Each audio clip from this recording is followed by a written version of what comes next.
India is the land of snake charmers is a proper myth propagated by the West to deride and belittle India. But is it the case? Did we have any snake charmers in our history? Well, we could not find any historical evidence supporting that we ever had entertainment involving exploiting the snakes. In fact, in Hindu culture, we have always highly regarded snakes as the coexisting component of the ecosystem. Also, have you heard the tone of the bean?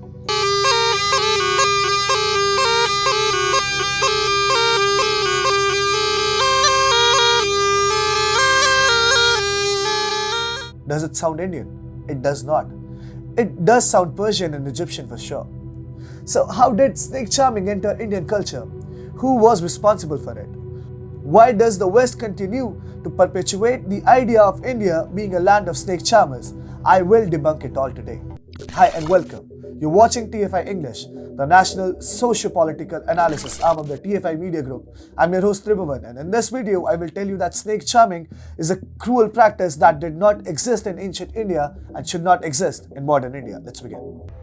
At the First World Parliament of Religions held in Chicago, the USA on 11th of September 1893, Swami Vivekananda in his epoch-making speeches had changed the perspective of how the West looks towards India. India was considered to be a country of snake charmers, a land of superstitions and a slave country that was being ruled by foreign invaders for centuries. Swami had evoked the stereotype of snake charmers that the West had brandished India with. Swami was right, for the West, through movies and TV shows, always picturized turban Indians wearing robes sitting at the corner of the street with a flute and a king cobra swaying to the tunes of the instrument as the mainstream. However, what exactly is the truth? Do Indians derive pleasure from watching the not-so-charming practice of seeing mutilated and deaf snakes and are rightfully ridiculed? Or is it the few chosen ones that have stigmatized India with the stereotype? Snakes and Indians have a close relationship ever since the dawn of time. Our gods, especially Lord Mahadev, coiled a snake around his neck, while Lord Krishna remarked, "Among the serpents I am the Ananta." Ananta is the infinite divine snake whose coil rests upon the waters of creation. Then there is Manasa Devi, who is also known as the snake goddess and is worshipped mainly by Hindus in Bengal and other northeastern states of India. She is also known as Nagini, the female serpentine avatar of Vishara, the goddess who annihilates poison. Manasa Devi is believed to be the daughter of sage Kashyapa and Kadru, the sister of the serpent king Shesh. While worshipping snakes is an entirely different discussion, as Hindus have worshipped animals and every tiny, minuscule form of the life since time immemorial. The practice of snake charming is illegal and has been for a number of years, although snake charmers still do exist. However, it is also necessary to understand that snake charming has never been prevalent all over India. It was mainly practiced in Rajasthan by the nomadic Kalbelia tribe, a snake charmer caste. It was banned and declared illegal under the Wildlife Protection Act to save snakes, killing and selling of snake skins. The Wildlife Protection Act was brought in 1972 for protecting special plant and animal species. However, the Congress party is still living in the olden days and continues to promote the cruel practice of snake charming.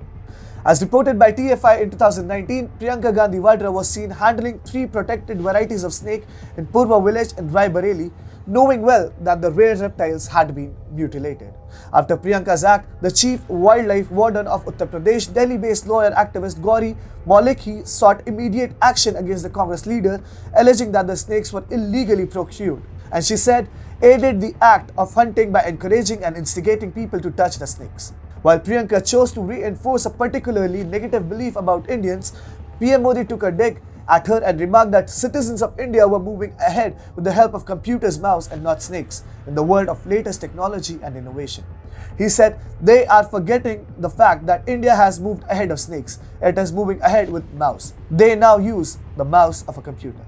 Without naming Priyanka, PM Modi continued with his sharp attacks. There was a time when Congress used to please foreign guests through snake charming. The whole world used to believe that India is the only land of snake charmers and magic.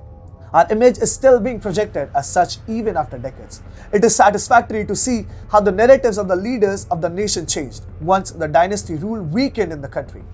Narendra Modi, even before becoming the Prime Minister, had shown his aversion to the unethical stereotype of India being referred to the land of snake charmers. While PM Modi has been staunchly against the stereotypes and working at a breakneck speed to squash them, India's first Prime Minister, Jawaharlal Nehru, akin to his great-granddaughter, openly perpetuated the said beliefs, which is responsible for the West's dimming view of India. It is reported that Nehru had organized the snake charming show for America's First Lady, Jacqueline Kennedy, wife of President John F. Kennedy, when they visited India. The pictures of the event have brought collective shame to the country, and to this date, it is believed that Nehru, a privileged snob throughout his tenure in the office, continued to bring harm to the country through his ill-mannered actions.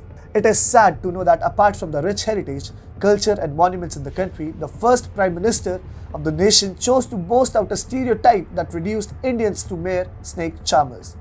Make no mistake, there is nothing charming about the practice. The snake charmers roam across and hunt wild snakes, preferably a king cobra for its menacing size and venomous poison. However, while conducting the show, the snake charmer has no threat to his life. To prevent the snake from biting, snake charmers rip off the snake's fang, gouge off the venom glands, and if it still doesn't satisfy them, sew its mouth shut. As a result, the snake cannot eat and slowly starves to death.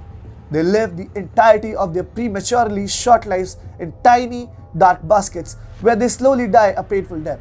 Non-venomous snakes are not spared either. Their mouths are stitched shut, again making slow starvation inevitable. Snake charming is an inhumane, cruel, immoral, and a devious practice that does not need to exist in modern 21st century India that has been making giant and at the same time rapid strides at the development race.